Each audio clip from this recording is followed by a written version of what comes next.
into it. Here we go, rocking and rolling. Yeah. I guess in the meantime, since I left Minnesota, I went to Coker University. So that's D2 down in Yep. South Carolina. I went there. Funny story though on how I actually ended up there. So I was left Minnesota, I was looking for some other jobs, and I had I took some of the stuff that I learned from Minnesota, and I thought that it was pretty decent as far as like a rehab approach or slash like return to play. Yep.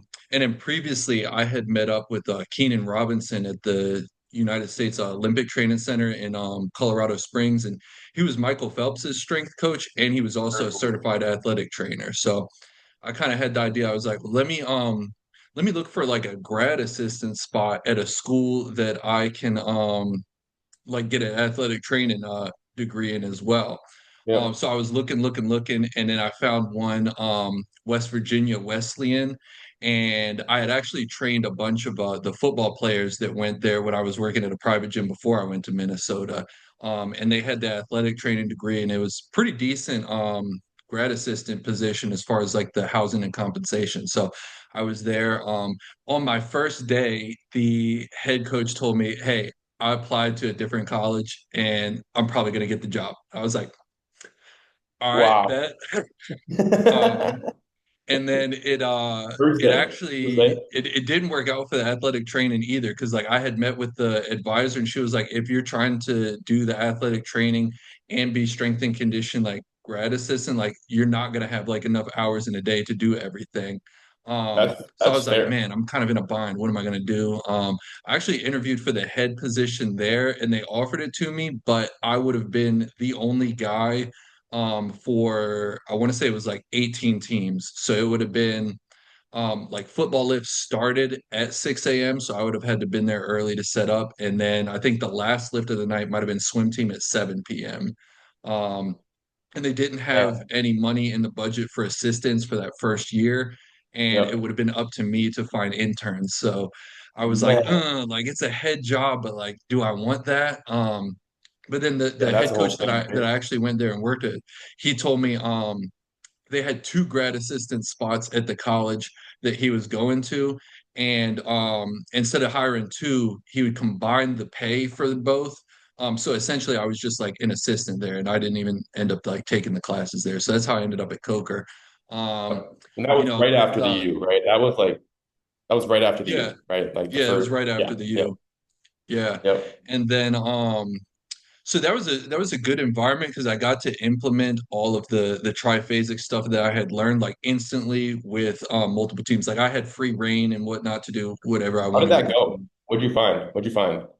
So I found that it definitely created the type of tissue adaptation in the athletes. I would say like when I first got there, I started them or at least the off season, the spring teams with 4 weeks of Mito GPP block, um, Yep.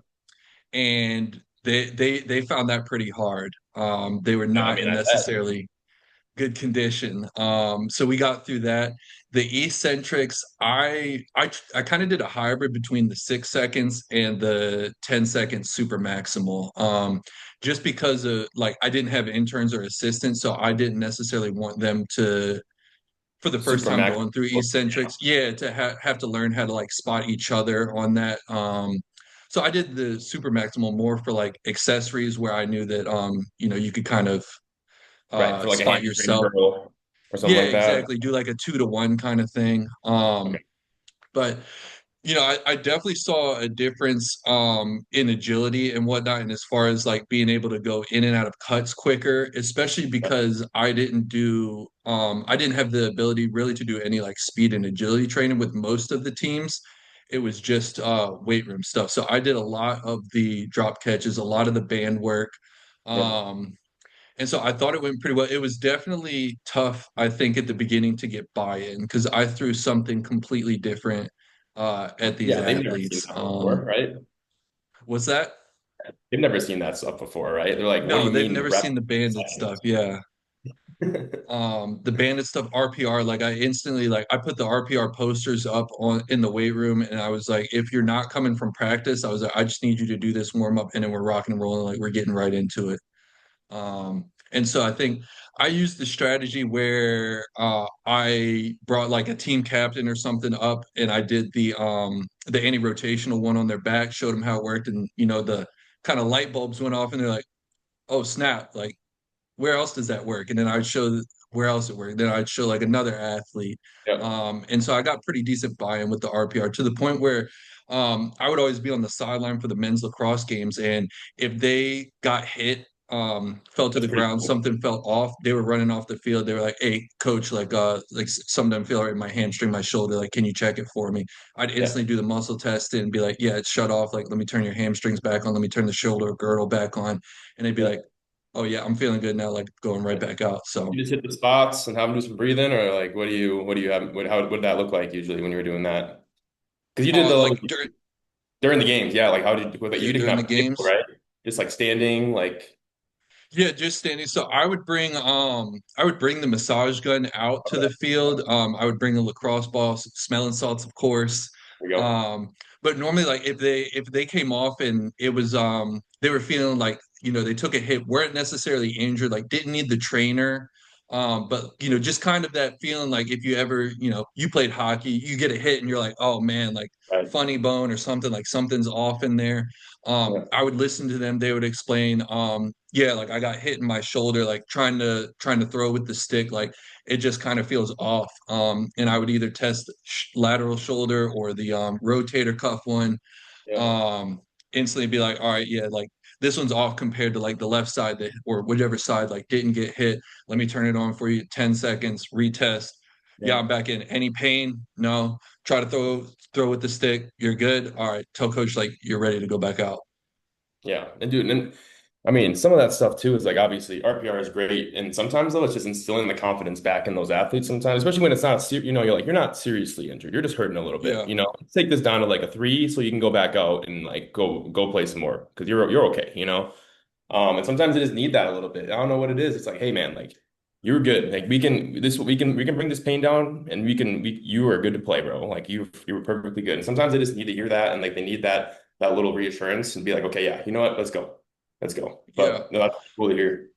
Especially in a lot of them, I kind of made up like a new strategy with like cramps. Like for whatever reason, anytime it was hot, these lacrosse players would not like hydrate before the game. So before even like the first half, they're getting cramps in their calves. So I would have them hit the RPR spots for their calves while I was digging the massage gun into wherever like the tightest part of the calf was. That was most commonly the Yeah. one that I did. And what my rationale behind that was I was like, all right, we're gonna do the RPR to get the neural reboot of it. And then I'm gonna jam the massage gun into the tough spot. One, not just to break it up, but two, obviously, like if you're cramping and somebody's pressing massage gun into it, it's gonna hurt a little bit. So I'm Yeah. getting the like trying to reboot the brain's neural pain response to where it's like, Yeah. all right, like there's something going on with the calf, but like, all right, we're doing the RPR, we're moving it around. The calf is okay, like there's not a tear, the muscle's gonna be okay. It's a pain response, it's shutting down. We're not letting the brain shut it down.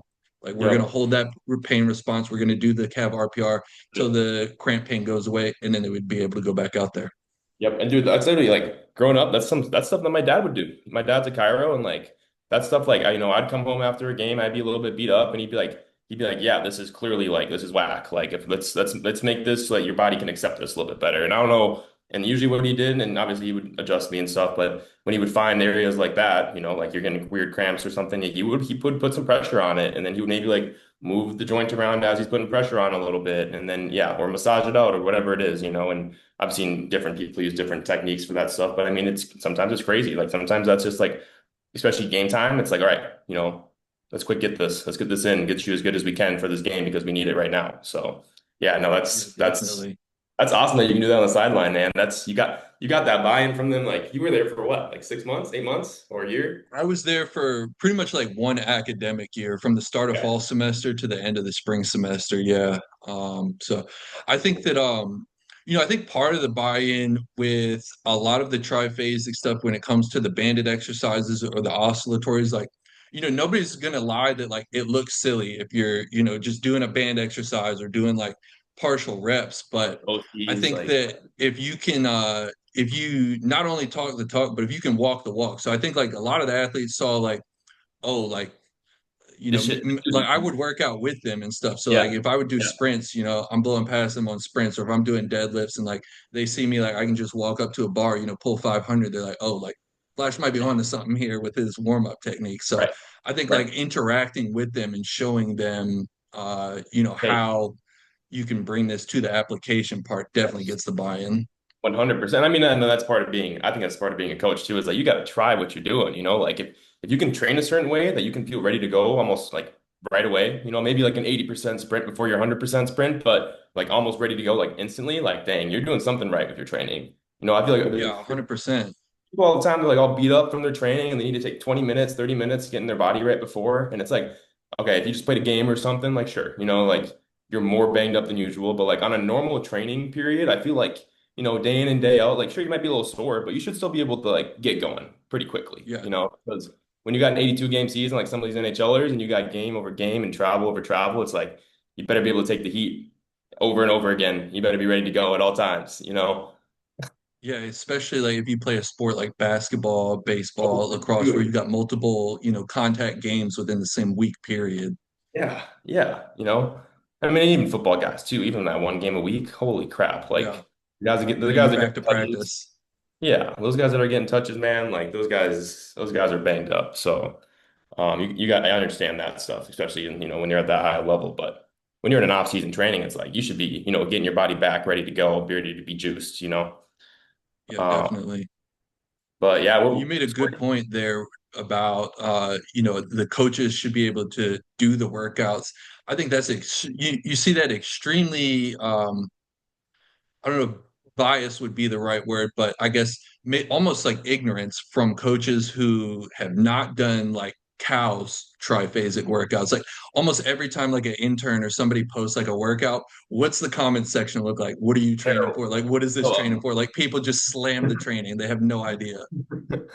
Yeah, they have no idea and they don't know what it feels like, right? Like, and you were saying earlier, like you were like, oh, like, my athletes are able to get out of cuts faster. And I think that's what that system really does train really well is it teaches people how to absorb force. And I think that's, and from what I've heard from some of the good chiros and PTs that I've talked to is like that's when people start to have these weird injuries and start to get like, yeah, just start to get injuries and weird ailments in their joints. It's like usually there's something going on where your body's not absorbing force properly. Something along the chain, something along, there's something going on where your body is not absorbing force well, whether it's the muscles not absorbing the force well, or, somewhere it's getting caught and there's an energy leak somewhere. And I think that's where, a lot of those injuries come into play. And when you're able to teach the athlete to absorb force at a high rate, it's like, okay, wow, these athletes can take the heat. They can get their arm hit weird and they're okay. They have the ability to take that hit, take that impulse, and I feel like that's a difference sometimes. You watch an athlete get hit and you're like, oof, I don't know how they're okay after that one, but sometimes it's like I feel like it's really reflexive and it's your body's ability to relax and be able to take, and sometimes Hmm. hits are hits. Sometimes they're really bad. Sometimes you get caught up weird, but in general, when it's especially these non-contact injuries where you're like, what just happened there? It's like that's Yeah. where teaching these athletes to absorb force properly, especially when they're not under other people's contact, is like, and then when they are under other people's contact, they're able to handle themselves a little bit better too. But yeah, that's a huge part of the triphasic training system, I think, is just like that principle of like being able to absorb and produce force and be able to, use your stored energy and all your tissues to maximize your outputs. I think that's what it's there for. 100%. And in my opinion, from seeing various training approaches, it's definitely the best in terms of translating what you're doing in the weight room to the field. And, I put it in perspective for baseball players or volleyball players. If you are swinging your arm as fast as you can, your old school strength methods, bench press, rows, whatever it be, is only going to add you so much strength. but what are you doing to prep your arm to move at such high velocity? You add in some of the banded Cubans, the overhead band delt raise, Yeah. the oscillatory landmine. Like now your arm's used to moving fast, it's contracting and relaxing. Like you're going to be in such a better position if translating that to the field, especially like a baseball player who look at college baseball players, like their pitch counts get into like the 120s, 130s. Right, right. Like pitching is the only fast motion they do up there. It's like, okay, eventually that's gonna catch up with you. You know, this is Yeah. the only fast thing you're doing up here. It's like, come on, people. Let's start adding in some variety on those so we can, make sure that they eventually that's gonna catch up. It's same thing with Yeah. I think that's like a lot of sports. That's why you need to start training you need to start training everything else around it too. Otherwise, that stuff is gonna catch up. Yeah, definitely. So, what have you been up to in Minnesota? You still, I know you in PT school or Cairo school now? I'm in Cairo school. Yeah. So I mean, Nice. so after you was I just stepping into that professional internship role? You and Trevor were kind of Yes. Yeah. two man in it there when I was Yes. leaving. So Trevor and I continued that for probably a year and a half after you got out of there because you left in what, like end of summer? Is that right? Yeah, in 2024. Yeah. Yeah, sounds right. So yeah, we rolled that for that 2024-2025 season. It was great. We had a great time. We had that weight room functioning at a very high level, like when you were just heading out of there, we were just kind of getting more of the responsibilities to be like, okay, what can we do to like actually make this place, be better, right? Right. And I mean, we switched up the programs a little bit, nothing crazy. We just added in, we just moved some like exercises that we thought maybe were more like speed oriented into speed and exercises that were more power oriented into power. And we added in those. I don't know if you were there when we got those. It wasn't the Uris, but it's the deeper shin angle ones, like the start propulsions, I think is what we call them. We were We either testing that stuff out right as I was leaving. Like we just got the stray dog strength, the foot block for yeah. those where you could change the angles. And yeah, Yep. So we ended up, making a series of exercises, a series of like ISOs and stuff, and they're just position specific ISOs. And then we pretty much matched those position specific ISOs with like an oscillatory variation of that same exercise, right? So like the Yuri was more translated with like we have like a top end isometric where your leg's pretty straight. It's pretty much like, have you done the one with the bar on the ground where you're just like hip thrusting with a single leg into the bar, like an ISO? um, You're on your I know what back. you're talking about, but no, I don't think we did that when I was Oh, there. But right. It's kind of like that, but you're standing with the belts on your waist. Anyways, we end up pairing those with the exercise that is like the speedier of them, where you're actually moving through a range of motion. So we added those in, and I did a lot of stuff with sprints, the 1080s. I have mhm. you have you seen the thing that Padula put out where like it's like the sprint, it's like pretty much the sprint analyzer, and you can like input, I think it was like 3 or 4 sprints into it, and you get a whole profile, and it can tell you their VDEX, and it tells you their power outputs and their power max at different loads and whatnot. I did see that, and it's funny that he just came out with that because I also have like a similar Excel file sheet where I have the same exact thing. Right. So I did that same thing with all the, I made pretty much made this big old spreadsheet that had all the athletes on it. And I had one for the Go for Women, the Go for Men, and the pros. And it pretty much was just like, have you seen the 1080 download or data downloads, right? You just kind of go in and you just click the span of time, you click the span of people you want, and you export it based on, there's a couple different buttons you can click for like Mhm. what split you want and what exact metrics you want this Excel file to show.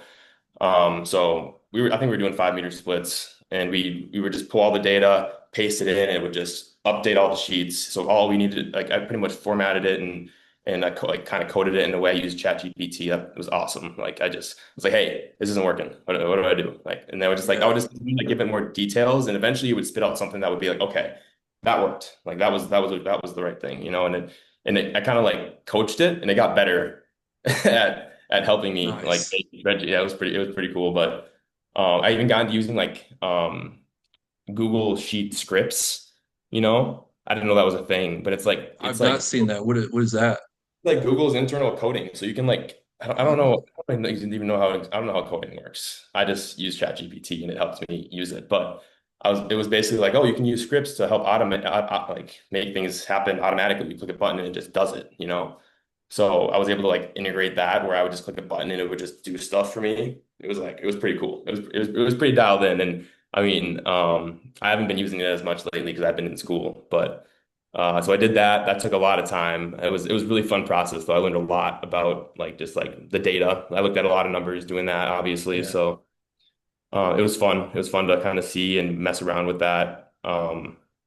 And then that, yeah, and then we were doing a bunch of different testing too. We were testing stuff with it, 1080 quantums, and it was a good time. And then after that, it was the I did my last kind of big stint at the U was over the summer, this past summer. So it was that 2025 summer after the 2024-2025 season. Trevor had just left at that point, got a job with Augustana Hockey. He's killing it over there. I think his team Nice. right now is going to, I think they're going to, I think semifinals for their conference, but they got like 22 wins or something like that right now. They're rolling. Really? They're Yeah. doing really well. Yeah, he said and he also did a lot of triphasic stuff, and he said that the boys have been liking it and they've been feeling good. So, but yeah, he left it like right around that. I think it was like May time, June time, and at that point it was like, okay, Zach Woodkey's gone, Jungles is gone, you're gone, Trevor's gone. I'm kind of like Floyd's gone, right? Like I'm like Yeah. last man standing with some decent. We had some good interns in, right? But they didn't know anything, right? And we had this summer, and you were there in the summertime. You saw how that kind of were you there in the summertime, or did you come in the fall? I came in January and then I left like in the beginning, middle of summer. Okay, so you saw summertime, but so like as you could probably see, if you get a fresh new cohort of interns in, I'm the only person in there that's really seen off-season training in there. Hmm. Like, at this point, my job's kind of done. My job technically ended in May, but I'm like, all right, I gotta get this weight room ready to go for the summertime. So Right. I hadn't done this with any of the other intern groups really, but like I was like, all right, guys, 6 a.m. we're training every day. So we did it. We trained like every day at 6 a.m. for like a month. And I pretty much got them through every major program. And that ran the summer like that. Because then my summer classes kind of started in like June or maybe July sometime in there. But at that point I trained in like 8 interns like pretty well to like really, really run the workouts. So it Nice. functioned really well. Yeah. And those interns have now been around for a while now, and they've been doing a really good job keeping it rolling. But it is like some of the stuff that I was doing, like some of that 1080 stuff, it's like now that I have 40 hours of class and studying to do, I don't have all that extra time to go in there and do all the data stuff and make sure the loads are appropriate and do all that stuff. So definitely less involved right now, but I go still going and help out on games. I still go help out and do RPR with the athletes and stuff like that, just because I think it's really I really have a good time there. I like that. I like Hmm. Al. I like that weight room. I like helping the interns. It's fun. I think it's a really fun time to be there, and I would like to continue to be there. Like it's something that I feel like my presence is enjoyed around there. I feel like I bring a good energy to the weight room, and I always try to help. There's always something to do around there, and that's something that Hmm. like when I do go in, I'm like, hey guys, like I'm here for 20 or like an hour, and I'm getting more shit done in this hour of time than you guys are the whole day. So like what are we doing? Like this is what we're here for. This is what we're here Yeah. for. Make this place function better, right? So Yeah, and I I think think that was probably something different. I think that I guess how Cal kind of runs the internships is it's different than I would say like football to where it's like football like everybody's like on the same page. It's like interns do this. Cal kind of left it up to you. It's like how much work are like you willing to put in? Like he'll provide the resources, but it's like are you going to sit at the desk and do homework all day, or are you going to find something to be active in the weight room? right, right. And that was, I don't know. And I thought that was honestly great. It was it's an easy way to see like, okay, like what are you about? Like, are you really do you want to learn? Because this is a great spot to do it. You have every tool Mhm. you ever want to use right now to test things that you could possibly use in your future career. Like you're young, you're 20 years Yeah, old, you got definitely. a 30-year career or 40-year career ahead of you. Like, what are you going to be doing? Because I bet you don't know what you're going to be doing. So you better start figuring it out. Yeah. But yeah, I don't know. I definitely see it. I mean, I've been around there for like 2.5, 3 years now, just at first, I started as an intern, did the professional internship, and now I'm kind of an intern again. On paper, I'm an intern helping out, doing RPR at games, coming in to help the lifts when I can. But it's yeah, no, it's a good time. I really enjoy it. But now I'm in the grind of school, so I've been doing a lot of clinic stuff. I've been going to shadow a lot of chiropractors and physical therapists and just getting some different perspectives on things and kind of trying to piece things together a little bit. Like I did the Square1 clinic with Jungles and Nice. those guys, and that was really cool. And I did RPR obviously, and I've been trying to learn some of this. I don't even know if there's like an actual name for it, but there's this chiropractor named Dr. John Pietila, I think is how you say his name. He's a chiropractor out of Minnesota, and he worked with some pro soccer a bit ago. I don't think he's involved with them much anymore, but he does. I think his system is called. I think it's called NeuroTarget. But it really does. It engulfs like it ties in like the neural lymph points from RPR, and it ties in some muscle testing from like AK and some of those other AK principles. And yeah, I think it does a really good job like tying in some of the and like metabolic. It ties in metabolic health, and I think it does a good job kind of bringing in the whole picture and being like, okay, like you might have this physical ailment here, and we're doing all this adjusting, we're doing all this, manual therapy, we're doing all this neuro stuff, but your blood sugar is terrible, or Hmm. maybe that's the problem. Maybe your metabolic health is shit, maybe you need to like actually start taking care of yourself in a different way. Maybe it's not this adjustment that you need right now, So Yeah. I think there's a time and place, there's definitely a time and place, but I've seen countless athletes go through their careers at a high level without ever seeing a chiropractor, and I'm sure they're getting work done and maybe they're getting similar stuff done by other people, but like, that's why I'm like, okay, time and place. I definitely feel like it's good for athletes and people in general, just that your joints should be healthy, your joints should be able to move, and I think that chiropractors do have the skill of being able to feel out, good chiropractors have the skill of feeling out joints, feeling out ranges of motion, and being like, hey, like this is not right, like this is not moving properly, and how they fix that though is the difference, right? And like it's a lot they get the bad rap because they go in and they just adjust all the time, right? And that's all they do, right? And again, and that they get a lot of it, they still get results too. Some of those people Yeah. like they still do. They have successful businesses, they have athletes and countless people that will tell you like, hey, this person really helps me. And it's like you can't argue with that, Yeah. you know. No, I mean, I can attest to that. Like, I'm a person that when I go to the chiropractor, like I'm in and out in 2 minutes. Like, I don't necessarily need the full eval, but I'm the same um, way. I'm the same yeah, way, like right? it's like that. Like I'd herniated the three discs in my back when I was a cop and did the physical therapy, blah blah blah, all that stuff. And I had gotten back into lifting, but when really like if I would do something like on a hard court, like playing volleyball, playing pickleball, that kind of thing, dude, I'd have to wear like one of the core back braces. I'd have to put on like knee sleeves. Like if they made a copper tone brace for like a joint, like I had it on. And then Yeah. I went to a chiropractor. After the first pop, my the sciatic nerve like on my left side was like numb for like 2 days. It was a wild sensation. And then after that, it was like I was put in like a brand new body. And all I needed Wow, was like man. just to be like reset. And then I got back to squatting pretty heavy with like out any no belt, no sleeves, no nothing, just from a Yep. simple pop. Wow. Yeah. And it's just stuff like that where it's like, dude, that's just crazy, right?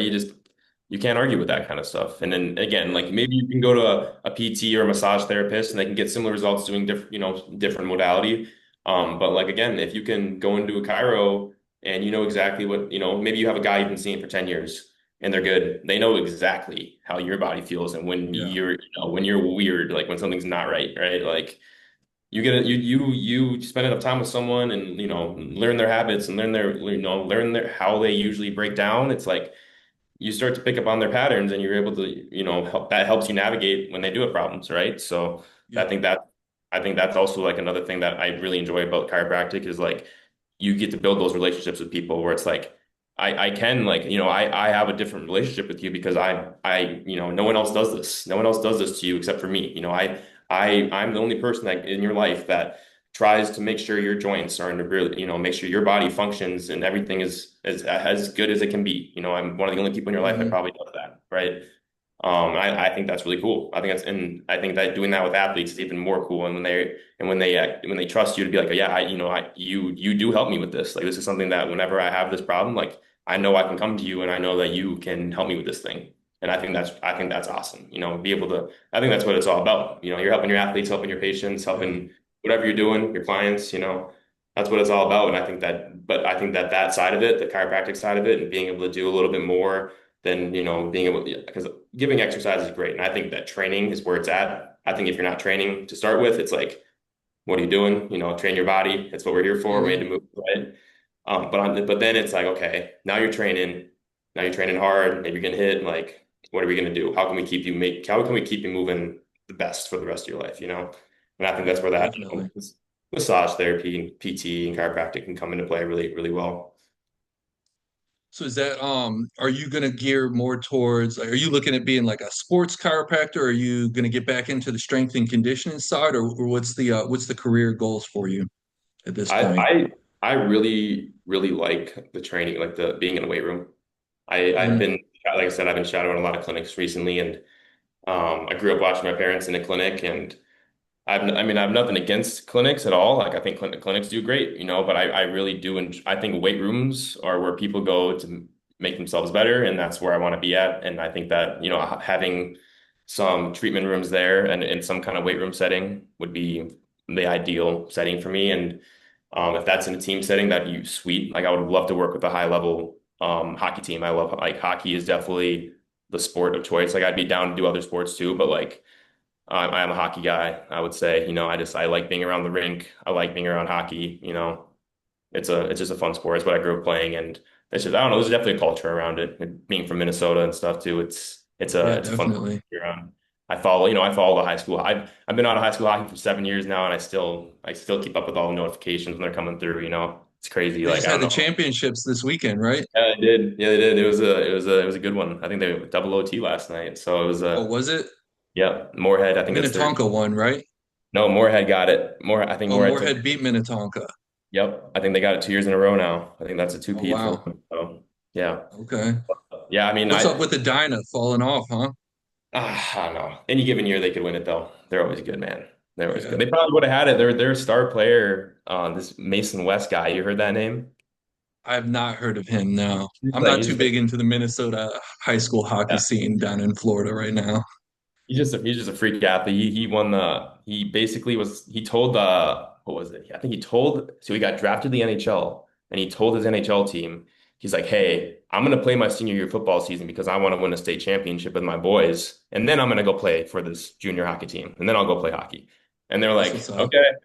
And he went and won a state championship, and now he's lighting up the USHL. So it's like, oh, Heck yeah. like it's crazy, right? So I think he's playing for Michigan State next year. But yeah, he was supposed to be on a dime. He would have been a senior, and he probably he would have been a difference maker for sure. Like he's just one of Wow.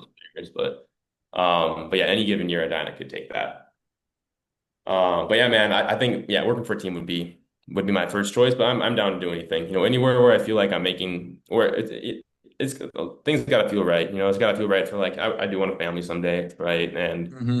um, I want to be able to use my chiropractic skills. So I wouldn't want to go get a job somewhere that's like okay, like you can only it would be very situational. Like I don't know what that would look like if I apply for a strength coach job, but I have this DC. It's like okay, how could this look? And Yeah. I think that's also a cool position to be in. It's like, how could this look? Because I Yeah. think No, that I is, think that would definitely bring some value to you if you found the right yeah, person that was interested in right, having both of those skills. Because I don't know of many college teams that have like a chiropractor on campus. Some of them will contract out, but as far as on the staff, I think that would put you in a pretty unique position. right. So yeah, I don't know. I'm definitely gonna be applying for jobs when I'm getting towards the end of school. I still got 2.5 years, so I'm grinding it out here, and I got a lot to learn still too. So that's the other thing is I've been thinking like, do I want to just go work under this Dr.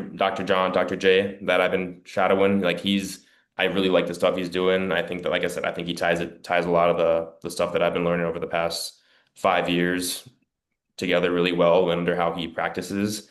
And I think you can take it into a weight room pretty easily. I think the system he runs that you can you can take it to a weight room. It's you need a treatment room and a stim machine and a couple other tools, but really you're doing various neurological testing and muscle testing, and you don't need a lot of tools. You use your hands, right? So Yeah.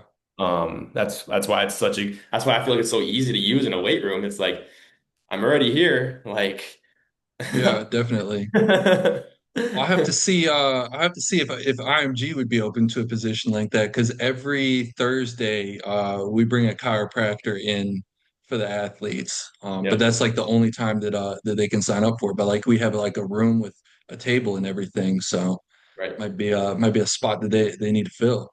Yeah, man. I don't know. And I know that there's like a lot of like legal stuff involved. Like now that I'm in school, I'm seeing like, oh, there's a lot of paperwork, there's a lot of legal stuff, there's a lot of liability. You got to take a proper notes. Like, so I know that all that stuff will be involved too, but like I think it'd be like I said, it'd be really cool. Like I'm at a school or I'm a part of a team and I'm already around hopefully around because I want to be involved in the weight room side of things. I think that's where I feel like people should be watching. Like your coaches should be in there being like, maybe not your like sports coaches, maybe they don't need to see it all the time, but like, your athletic training staff and all those people, like watch them move, watch them actually Yeah, move, see where they break down and stuff, see where they're like not, see, that's not right, like you watch them move and you see so much, and then you're like, you watch them go do something, it's like, oh, that's weird. Like that's everything else has been great, but this sucks. Why does this suck, right? yeah, definitely Um, makes things click, especially I think even vice versa, like having your strength coaches go out to practice or, oh yeah, watching the athletes play their sport and you can be like, oh, well, I see now what we need to focus on the weight room. Like y'all can't stick your foot in the ground and cut. yep, yep, yep. I think it's just yeah, it's more data points, right? You get a better Yep. picture of what's going on with the athlete. And that's where it's fun, right? You get to start trying to make those decisions and being like, what can we do to make you the best, right? And you can piece all that together. But yeah, being part of a team would be sick. I think that I would really enjoy that, especially, I mean, at least early in the career. Hmm. I've heard that I've heard it's not as luxurious as it sounds. And after working at the U and putting in 50, 60-hour weeks for a couple of years, it's understandable, but I loved it, it was Yeah. great. Like, don't The get me grind wrong. is fun. Yeah, those 5 a.m.s got old a little in the summer, I'm not gonna lie, but it was fun once you got rolling with the day and things were flowing. It's always a good time. So yeah, we'll see what happens. But yeah, I got some time. I got to grind out some school. I got to get better at everything still. So we got some work to do. Yeah. What would you say after being in, so many different environments, doing the RPR, the Square 1, chiropractic school, being around some PTs, I ask this question to everybody in regards to human performance, what is a hill that you're willing to die on? And then what is something that you've changed your mind on within the last year? Oh hell, I'm willing to die on. Like kind of like things in the field that are like a little more like gray in terms of like how people perceive it or It could be anything, regards to human performance, whether it be a philosophy, a specific exercise, a technique, training style, anything that you're like, I 100% believe this, like every athlete should do this. I'm gonna die on the hill of time sets. That's time sets are great. They drive intent like nothing else. Like if you Yeah. like, and if I think it drives intent and it moderates load. If you do it right, you can moderate load in the proper manner too. I love time sets. I think time sets are, I think training for time in general, if you do it right, is probably, from a physiology standpoint, makes sense. If you're doing a max intent exercise for less than 10 seconds and you largely know what predominant energy system you're training, and if you do something for a longer duration, you know what energy system you're training, and Hmm. what tissues you're hitting is dependent on what activity you're doing, but time sets. I think time sets are great. I've been using those ever since I saw them at the U. I was like, wow, this makes a lot of sense, and in a team environment, especially when you work with like kids, when you can be a little more general with some of the loads, like it really, really just 1 rep a second is like pretty close to like 50, 60, 50, 70% probably of your 1 rep max. It's like rip it now, really hammer that weight. That's where we're going to be. And I'm like, okay, now we're going to go 4 to 5 reps in 7 seconds. Now we're going to be probably sitting closer to like 80%, right? Like it just moderates, auto regulates load for me where I don't need to be like, okay. everyone's hitting 85% and they're 12 years old, or sorry, not 12 years old, maybe like 15. They're like, I don't know what that is, you know? And I'm like, Yeah. why? Because you only can, 85% for 3 sets of 5 reps. It's like your brain, your muscles, they don't really know what five right. five reps is. Yeah. And in high school, it's like sometimes it's like, oh, I haven't seen you in 3 weeks. So, yeah, we're gonna lift 5 reps in 7 seconds and we're gonna see what that load is. Cause I don't know what your 80% is anymore, man. Like I haven't seen you in a while. Hmm. I only get 6 weeks with you, and I've seen you twice over the 6 weeks. So, um, and then what was the other one? So that's a hill to die on, and something that or something that I don't That you've changed your mind on my within the mind last year. change my mind on. I mean, I don't know if this has been within the last year, but I would just say in general, like not getting too hung up on anything, on any one thing, you know? It's like there's so many ways that you can drive adaptation in athletes, and and especially like on Instagram and stuff, you just see snippets and you don't see the full picture, right? When we post Hmm. us ripping razor curls, it's like no one knows where that actually fits in, right? Yeah. And I think that like just trying to be more, like take looking at everything and being like, oh, how could I fit that in? How could, and like where could that make sense? And like don't get me wrong, there's times where things are like, okay, that really does look really like dumb, but a lot of times it's like, okay, like for example, Olympic lifts, right? Like I don't think Olympic lifts are bad. I think Olympic lifts are good. I think that if you can train an athlete to, do an Olympic lift well, I think that that could give them benefits. Could it do nothing? Hmm. Sure. It might not do anything good for them. But like I had an athlete come up to me the other day and was like, "Hey, I kind of am interested in doing Olympic lifts." And I was like, and they're like, "Should I do them?" And I was like, "Well, depends on how you do them. I wouldn't go max out. I think that learning the skill to do them and trying to do it in that sense, like treating it as a skill, I think you could do that. I think that'd be, like learning how to hold the bar. He wants to like snatch and hang clean and clean. And I'm like, well, can you get it? Can you get in a front rack position? And it's like, no. And can you get a bar over your head properly? Like, no. Okay, well, let's start with those things, right? If you want to start Yeah. to build these skills, like it's great. Like it's build these skills, but like you can't just expect yourself to go walk up to a bar and be able to do it properly right away because like, it's a skill, right? So It um is.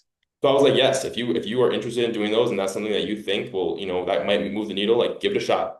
Maybe you might get something out of it. Maybe you might put you in some positions that you're like, wow, like this is really exposing. Like I need to work on this, and Hmm. that's something that's knowledge for the athlete. That's something for them to work on, right? And sometimes that makes a difference in some stuff, right? You just never know. You just never know the stimulus you put on someone, like how that could actually impact them. And I think that again, that's part of the fun of being a strength coach is like you have athletes in front of you that are trying to move the needle and you just give them something a little different, put a little twist on it, see what happens. That might move the needle for that athlete because everyone's a little bit different, right? Everyone's a little bit different. So there's going to be something Yeah. that might click with them that might not click with someone else. So, Definitely. but yeah, Uh, I'll say that. let's go into detail more on the Olympic lifts. I don't know if it's been a while since I was at Minnesota. I don't know if Cal still has the same opinion, but when I was there, we did the split stance staggered banded trap bar um hops. And Cal's rationale with that was if you put I think he had the video that I saw was an Olympic weightlifter, put him on the force plates, and when he did Hmm. I think it was like a power clean versus the trap bar jumps. He was producing more force in a shorter amount of time on the trap bar jump, so that's why he opted more towards that. Yeah. Um, so what's your opinion on the Olympic lifts? You touched on it a little bit, but let's dive a little bit more into that. I think they're good, man. I think that like for, single burst athletes that you're, hitting something once or you're throwing something once. I think those are great. Like it's a good stimulus to the body, but also you could probably train and not do them and be the same. But again, that's one of those things where I'm like, if they're a thrower or they're they're an athlete and it's like, hey, let's see if this moves the needle and they want to, it's like, let's build the skill. I'm down. Like if I'm your coach, and again, a team setting, that might not be possible, right? But like Hmm. if I'm your one-on-one coach and you really want to try to build this skill, like we will try to build this skill. Like, we'll work it in.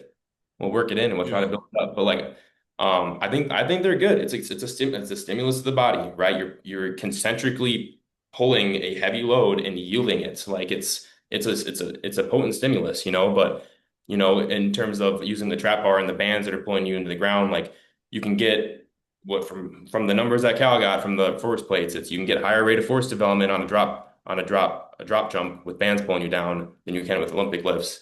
And you can probably load up a trap bar jump heavier than you can load up your Olympic lifts, so you can yield Mhm. more load on those. So that's why it's like you can do different stuff and get the same benefit for but again, but it's a different skill. So you could get different benefits out of it for a different athlete. But if you got an Yeah. athlete, they got a jacked up wrists and you're trying to jam them into a power clean, it's like maybe not, maybe Yeah. not. Yeah, I think it definitely depends on like what kind of adaptation are you trying to get out of it. Like you hear a lot of the coaches, I guess, that are against Olympic lifts say that it takes too much time in a team setting to teach everybody the correct form. You'll always have, those, maybe 5% of 10% of the athletes that you could show them at once and they got the form down, like they're going to be good. Then you got the other, we'll say maybe 25%, maybe even more that look like they've never even touched a barbell before. Right.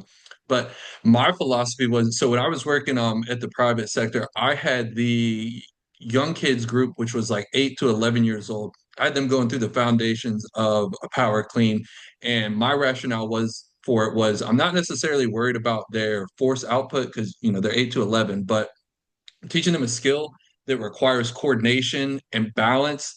And Right. ultimately, I think that's going to help their other movement. And so, I some agree. people are like, why, why is my 8-year-old, trying to lift this bar? But, I kind of progressed them through. We did a low pull, a high pull into a catch. And then had them ultimately, practicing some hang cleans. And, it might be correlation without causation, but I noticed the balance in their overall movement quality, their jumping, even their squat patterns started to look a little bit better afterward too. You challenged them. You Yeah, challenge them. They had to solve their body had to solve a human movement problem, something they haven't experienced before. And I always think there's something to that. I always do. If expose people to different stimuli and see what happens, because you don't know. That's the whole premise of like square one is like inputs determines outputs. So if you don't ever see certain inputs, then you may not be ever seeing some of these outputs, right? Like who yeah, knows, right? So that's why that was something I took away from square one for sure. It was just like, okay, like everything we do, everything we do is an input to the body, and how can, what can we do with these inputs, and what are we missing? What can we put in to see maybe what can change on the output side, right?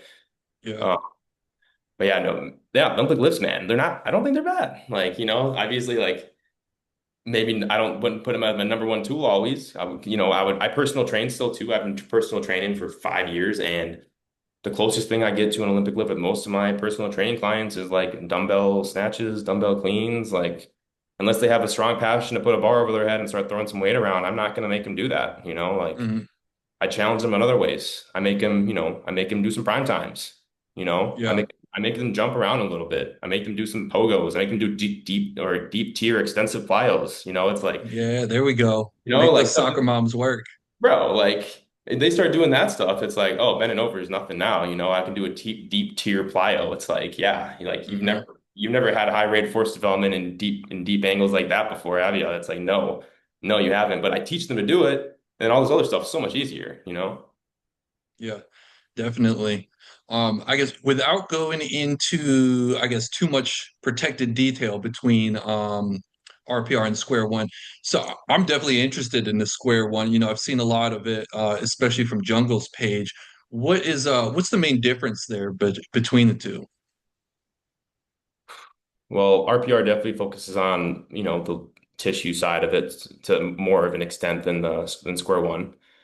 But Square One, like you can use RPR with Square One. It's kind of that's the thing. That's why I was saying like the chiropractor I've been talking to, he ties it all together really well, where it's like RPR and Square One kind of playing on the same shit. Kind Hmm. of the same principles. Square One's a lot of neuroresponse muscle testing, but RPR level 3 is neuroresponse muscle testing. You know, Yeah, you're trying to find the fiber, the muscle, the area of the body that's not accepting load properly, so you can hold it, do a general muscle test.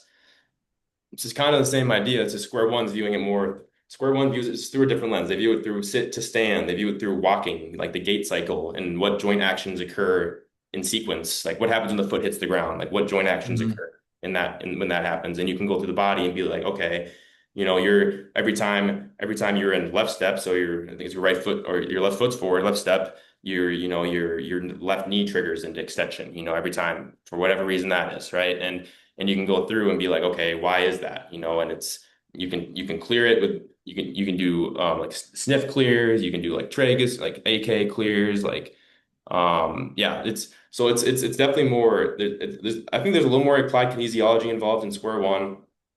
Definitely focus on neuroresponse muscle testing, and then RPR is you start to get into deep RPR and it ends up and then it starts to be the same thing. It starts to end up being the same thing because then you can start thinking if you have this knowledge of gait, but you already know RPR.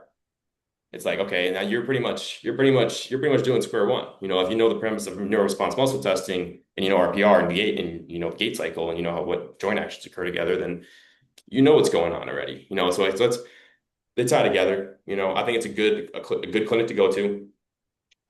They give you it definitely just helps you hone in your muscle testing a little bit and gives you some different muscle tests to work with, I guess.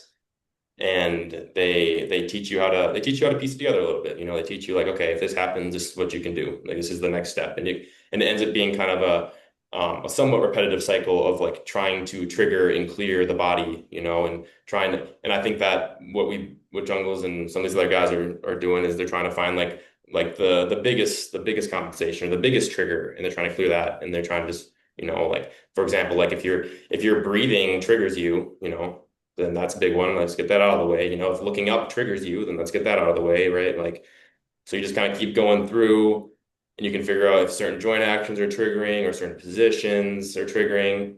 And then you can take it back to RPR and you can be like, all right, I'm gonna rub this spot on you. Oh, that was a trigger. Weird. Okay, Yeah. like and then yeah, so again, it starts to tie together a little bit. You can start doing I think I forgot exactly what they call it, but I think it's like tissue localization or something where they press on the tissue and they muscle test. It's like, all right, now we can start doing this across the body and be like, okay, this is the spot. This is the spot that's for some reason triggering you. And again, your neuroresponse muscle testing for different fibers of the whatever muscle you're on. Hmm. So they tie together. But the difference in how they market it is. Square 1 is, yeah, more AK, neuroresponse muscle testing, viewing things through gait, viewing things through sitting, standing, like pronation and supination. And RPR is neurolymphatic points, trying to get this like muscles, more muscle slings, making sure that you're using all the full slings across your body. And then, yeah, I think but they all tie in together. Triphasic, I think the triphasic system ties in with both of those as well. It's like, that's Yeah, why you see on the programs that we put out, it's like good side, bad side, right? We start you with your good side where you have a better neuro response, then you put you on your bad side. So hopefully you get a little more carryover to your bad side. You don't want to go from a bad side, your good side, because you're going to go into your good side having a bad neuro response. That's the idea, So definitely. right. So if you're doing one of those exercises that you're like very different left to right, start with your good side, go to your bad side. Hopefully you can get a little, hopefully you can get a little crossover benefit from that. But Yeah.